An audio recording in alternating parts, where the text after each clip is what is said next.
Hi everyone, so today I'm going to be going over the bits in my bit collection. So first I'm going to start with the snaffles. This is an egg butt snaffle. I don't prefer single joints because they can have the nutcracker effect and hit the roof of the horse's mouth, which is very sensitive. So that's why I like to stay away from them. But it's just a simple egg butt bit. Next up is this Sweet Iron single jointed full cheek. Sweet Iron rusts as you use it, which some horses like the taste of, and this one also has a copper inlay. With full cheek snaffles, you want to use a bit keeper, and this provides stability in your horse's mouth.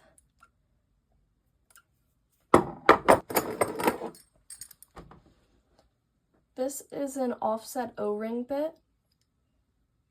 It is just a basic snaffle with copper. Some horses like that taste. This is a lozenge bit, and I don't know what the material is, but how to tell the difference between a lozenge and a French link is that a lozenge is rounded and a French link is square on the edges.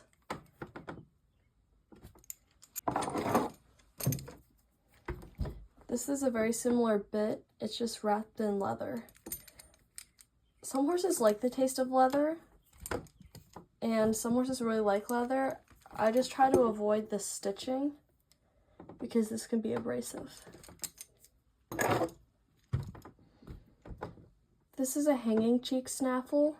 It's miniature horse sized and it's for driving. I have two Argentine snaffles. This is the harsher one. Although it's shorter shanked, it has a very thin mouthpiece, which centralizes more pressure. And this is a thicker mouthpiece, but it has longer shanks.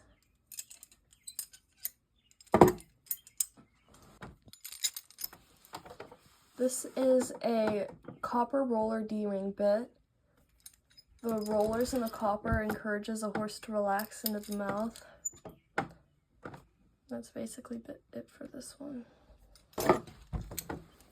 And this, correct me if I'm wrong, but I think it's an offset D-ring, and it's just a basic snaffle. Here's another D-ring for comparison. Next up is my leverage bits. This is a Mullen Mouth Pelham. I didn't have the curb chain on it, but I ran out of curb chains. So there's these two rings. You can either use two reins for this bit or a rein connector, which connects these two together, and you will just use a single rein.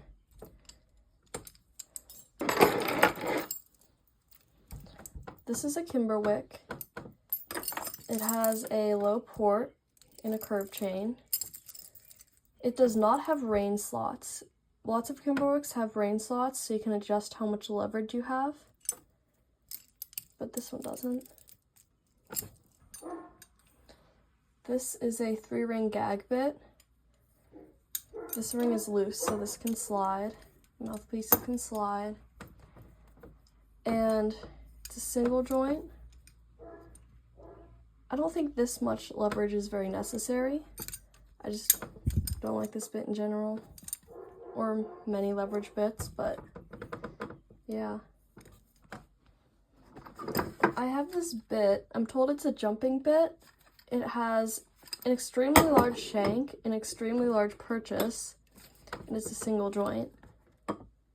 I hope no one ever used this on a horse. This is insane, but here it is.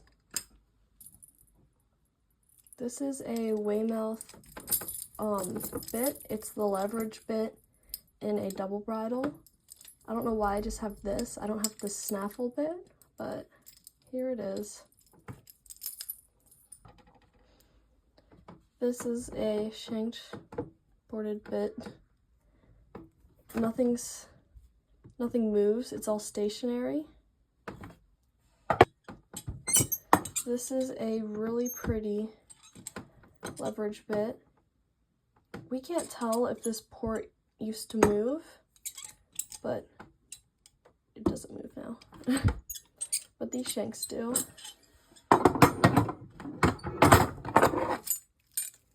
And this bit, excuse the baling twine lip strap, but the port moves as well as the shanks.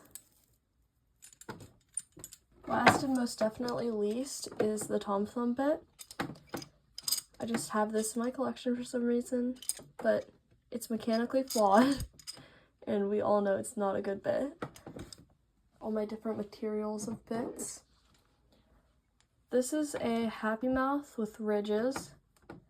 I don't like this bit because these ridges are each a pressure point on the tongue, so it's going to have some uneven pressure. And with rubber and leather bits, you always want to make sure they're in good repair and check them before you ride them.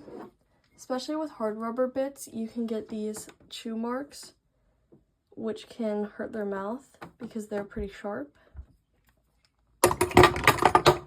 And with this rubber D-ring I have, my horse started chewing through it, and you don't want them to swallow this, or you don't want any harsh points on it.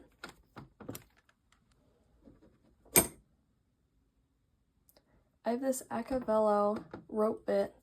It's actually a pretty nice bit. This is a really soft rope, and I would definitely use this on my horses. And it's strong enough that they can't chew right through it. I would of course check it every time I ride, but it's a pretty nice bit. This is my Waterford bit.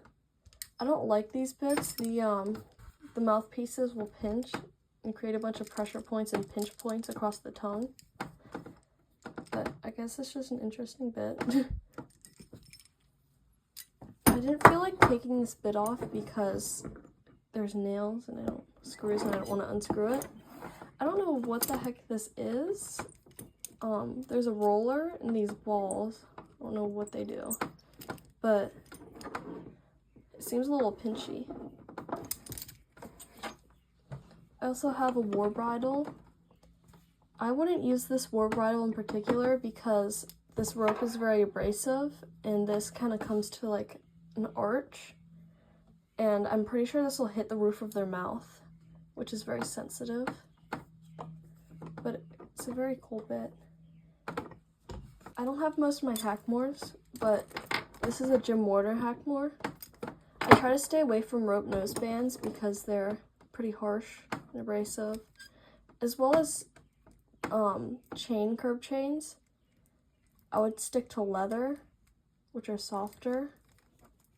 And I've been straying away from this because it's just harsh and I don't want to use that on my horses.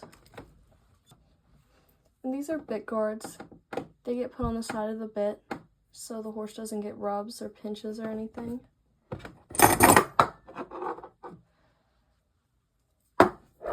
You just stretch them onto the bit and they just sit just like that.